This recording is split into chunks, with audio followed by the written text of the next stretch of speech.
working. Hello, I'm Gabi. Just a small disclaimer, all of the research that I'm going to present here today is independent research. It has no affiliation with White Ops or the future company where I will be working. So it's going to be a deep dive into how big companies go out of their ways to basically spy on their users. And mostly when the product is cheap, you are the product. First thing first, as I said, I'm Gabi. They call me the public transportation hacker back home. I hacked the public transit system in Bucharest.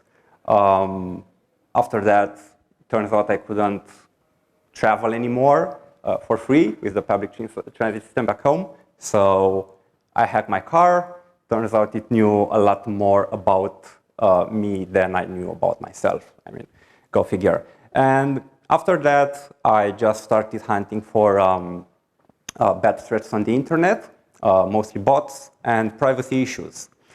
That being said, let's find out a bit more about yourselves. Raise your hand whoever has a mobile phone.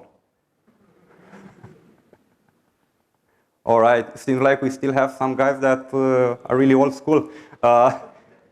Raise your hand if you have an Android. Now, if you have iOS, cool. I have something for both sides, basically. Unfortunately, I don't have anything for like Windows, Linux, desktops, but it's going to be juicy in mobile spyware. So, who knows what this is? Anyone? Anyone? Okay. How about a little hint? Do you know about these guys? I guess you do. All right. They decided to get a browser because that's the quickest way to access somebody's data nowadays. That happened 6 years ago. They bought a company called UCWeb. UCWeb has one of the biggest browsers in Asia, basically. And turns out that it's not only them that are in for the users' data. Raise your hand if you know about these guys. Yeah, those are Xiaomi, for whoever doesn't know. Right now, they have one of the biggest market shares, I think, in Android. In certain areas of the world, they are basically #1. Now, they don't only make Android phones. They were founded 11 years ago. They're called like the Uber of Asia. They make smartphone tablets, batteries, mice, TVs, Bluetooth speakers, selfie sticks, umbrellas, toys, and all of them send data. And to be honest, I mean, we're basically screwed, so they might as well make some sex toys as well to do it properly. As I said, they own the biggest market share. I think the graph is in India, and the black guys over there are their market share in that area. No wonder that they got banned at some point and can no longer push the products. Now, a year and a half ago, I decided to get a new phone. And I found the Note 8T, I think that's the name. It looked really cool. It was really cheap, like extremely cheap. It had a good camera, it was powerful, it had NFC, so you can do all kinds of MIFARE hacks, solid display. What's the catch, right? I mean, how can a phone that's 150 euros have so many features packed in? That's why I basically started doing the usual teardown process of whenever I get a new device, I start sniffing out the traffic in order to determine if there's something shady about it. And I rooted it. By the way, the root process is extremely painful. it takes like 1 week in which you have to use the phone after you applied for unlocking the bootloader, because it turns out that other companies buy Xiaomi phones, they root them, they rebrand them, and resell them in order to turn in some quick cash without allowing them data to the sweet, without allowing them access to the sweet data of the user. And this is what I found. Straight out, like, new phone in in a few hours, a lot of requests. It's gonna get a lot worse, just you wait. And this is done basically but by not doing anything. So naturally, when there's so much data being exfiltrated, there must be something shady going around. And I can do a live demo, but I have the next best thing. I have a recording. And I'm just launching the default browser on a Xiaomi phone. I'm incognito. And I am doing some random history facts research, you know? And we have the first call right there. Unfortunately, we can't see anything. I mean, in incognito, they block streaming the display. And we're gonna get a new hit soon. You can see all of the requests. Another hit. And now I switched off incognito mode, making sure that I'm gonna be like put on some lists over there in Asia.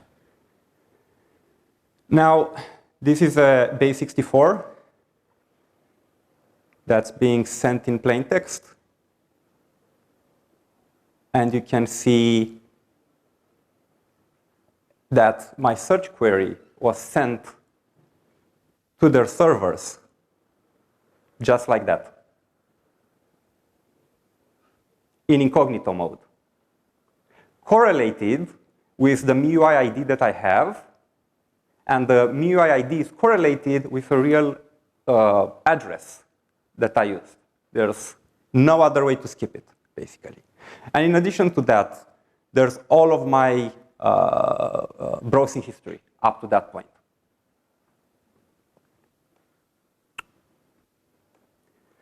Now, let's dive a bit more into the details, so I can basically give the tools for everybody who wants to dive into Android research, how they can, to enable them to do the kind of research that I did as well. So you can see that they're sending this request over there, data_list. We have to remember that, to an IP, to a domain that's being registered in China. And that was the big red flag.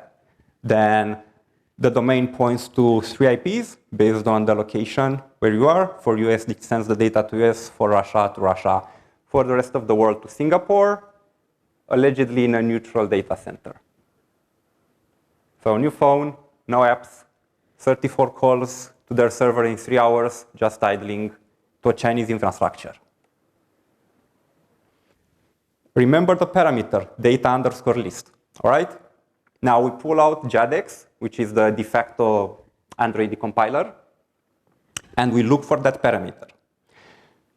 You can see it right there, where it's being used inside the gunzip function, a bit higher up. Right here. Now, we can just do some manual stuff. Unfortunately, I'm not that savvy to automate this kind of research. I just went by hand from one request to another. I discovered that it was going over the wire, and then the data was being encoded in a gzip output stream. And then after gunzipping it, you would get this whole packet,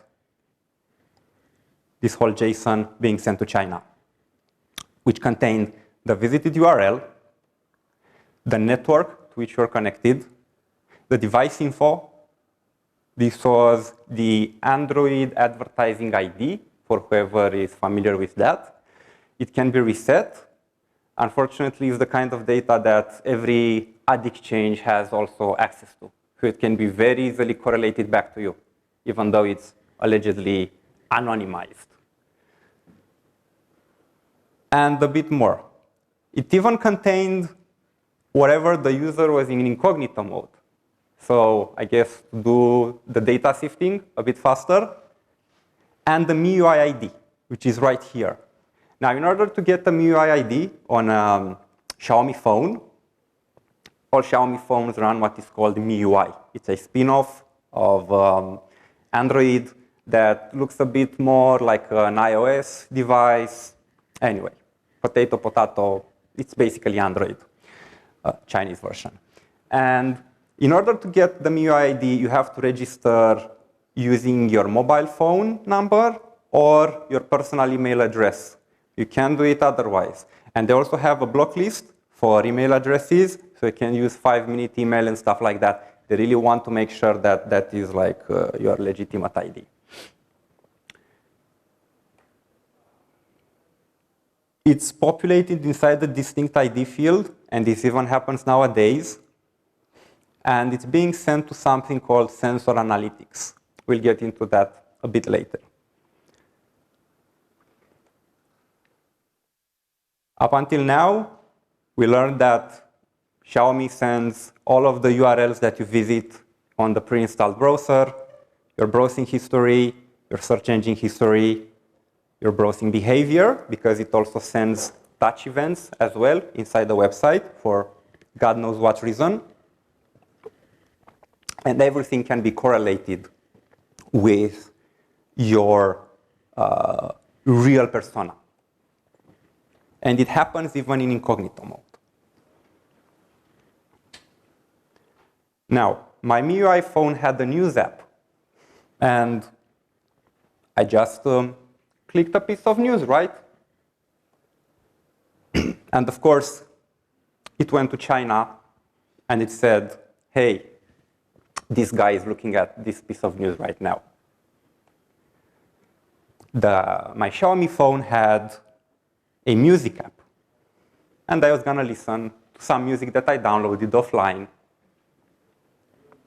And of course, it sent the name of the song to China. And it didn't only happen on my phone. Turns out this is a feature pre-baked into all phones that run MIUI. So naturally, I pulled, and this is when the fun automation kicks in. I pulled all of the binaries, like the blobs, the firmware blobs, for all of their phones.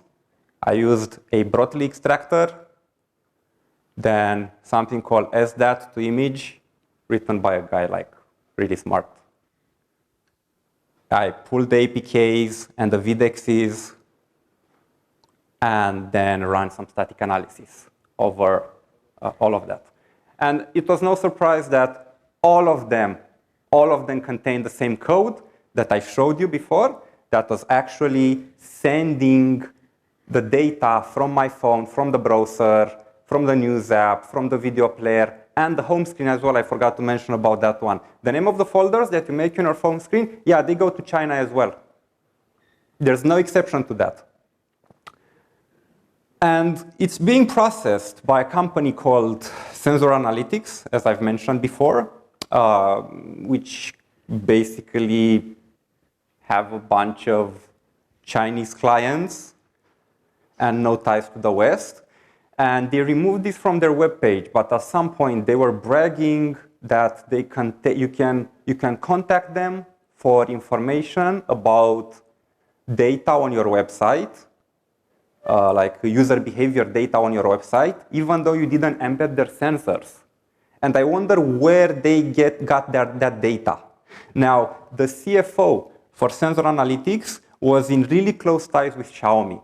So, like off the record, somebody is really keen on siphoning browsing data.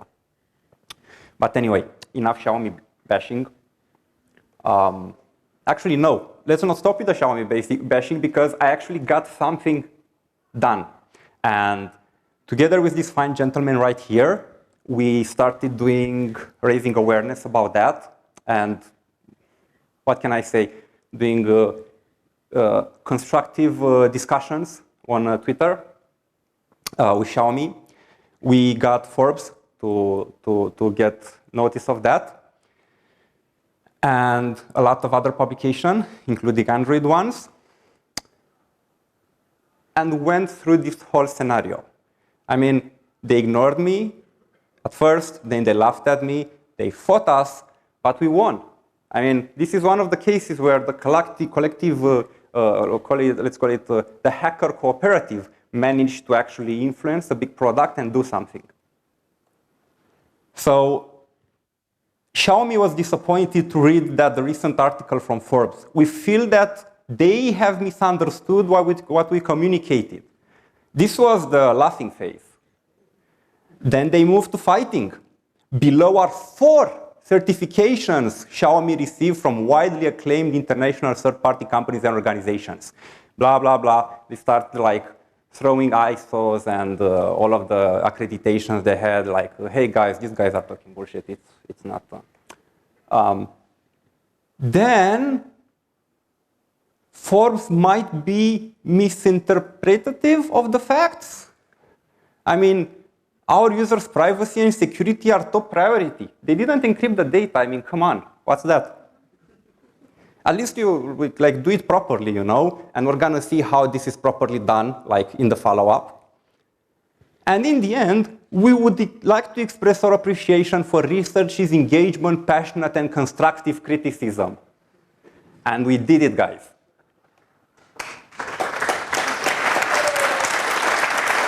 All of this for the enhanced incognito mode that you have to turn off if you want to stay private. And it's turned on by default. At least we put like a checkbox and they call it a day. But the data is still, and this is only for the browser.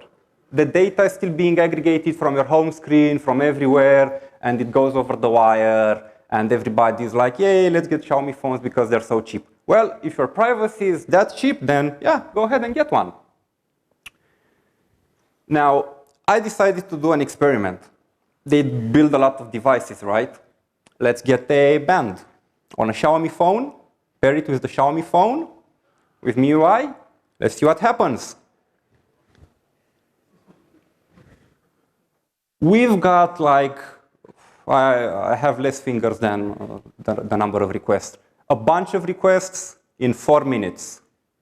A lot of them. And it was going all the time, all the time, all the time. In addition to draining my battery, they're also sending this. Can you spot like what's wrong? That's wrong. All of the apps that I have installed are being sent by smartband somewhere in China. Because reasons, I guess. They want to like optimize the notifications for me. They could have hashed the name of the apps or something like that, but no. It's okay. They need to know that I have Telegram, Zulip, WhatsApp, Instagram, and Wire. Now let's talk about somebody who did it like professionally. And it was a lot harder. I actually had to do like legit reverse engineering to bypass them. And this happened on both iOS, and it still happens on Android. Spoiler alert. This is Alibaba's browser. They have a tiny market. At least I can brag, it's the 4th biggest browser in the world, I guess. But in Asia, where this data is not that aggregated, they're big. Like, it's Alibaba, they have a browser. It's optimized for privacy. Powered by the CCCP. I'm gonna do another demo. This is on the same UI phone, quality stuff. It's got the Alibaba browser installed. It's in incognito mode. I'm going on my website, boom, requests.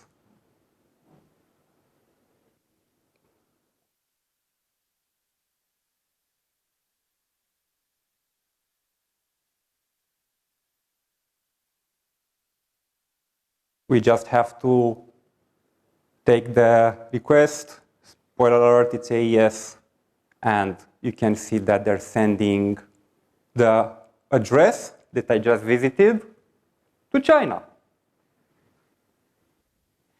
I like that they're consistent at least. So this is also on iOS. You can see I'm in incognito mode.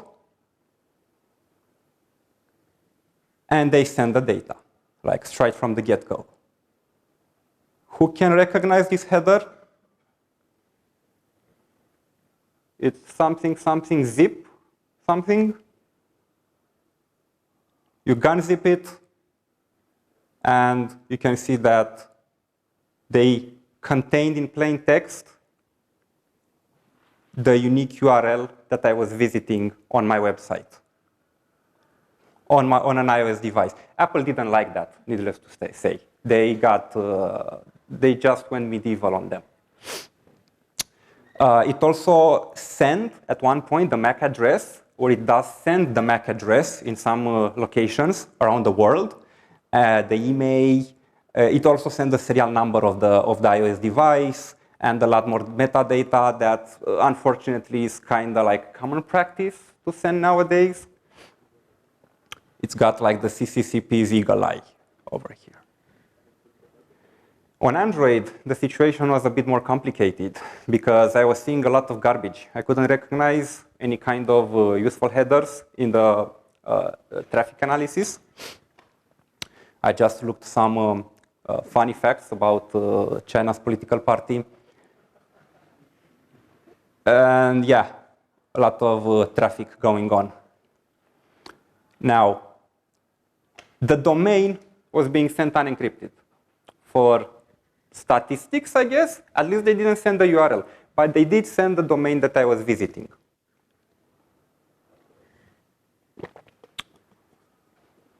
In order to get the data from the AES encrypted stuff, I had to at least identify if the data was being exfiltrated. There's this really great tutorial on hooking with Frida on Android.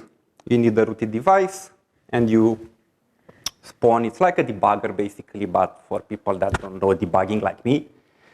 And I intercepted the plain text before being sent to encryption, right? And it was the domain and the URL and a lot more metadata, like the Android ID, the IP from which it was sent, and all that stuff. This is the hooking in action. I could catch.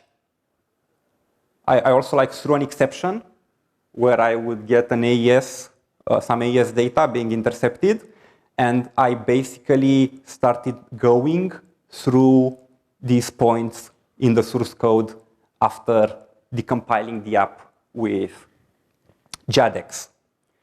And needless to say, I found a cipher being instantiated and a do final being called on it, which does the actual encryption. And I managed to isolate the AES key that was being used. We won. Not yet, not yet.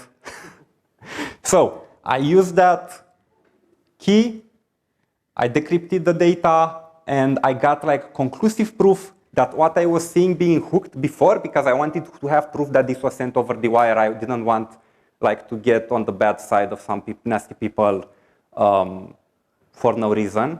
I wanted conclusive proof. And of course, all of the data was being sent to China in some of their IPs in the Alibaba cloud. Now, can you see what's missing over here after I started doing the usual Twitter storm? There's no UCWeb browser, at least for Europe. There's the Apple got really mad, pulled the browser instantly. Right now, you cannot install it on an iOS device. You know that Apple also implemented the policy where you have to declare the permissions, the data that your app is sending to the servers. they managed to circumvent that kind of like declaration, verbosity, by just not updating the app. You don't update it, you don't have to declare anything. Yeah, unfortunately on Android, they just didn't care. Google was like, yeah, man, it's their app, it's their data, they do whatever they want. UCWeb is still up on the Android store. I don't know, maybe we need to do a bigger coordinated effort to stop them from doing that kind of stuff. Remember, guys, it is our duty to do the right thing. I'm Gabi, and thank you for listening to me. And remember that rights are very easy to lose and very hard to obtain. So for privacy, this is a fairly like modern concept that we have. We have to fight for it and fight all of the companies that are actually slurping our data. Thank you.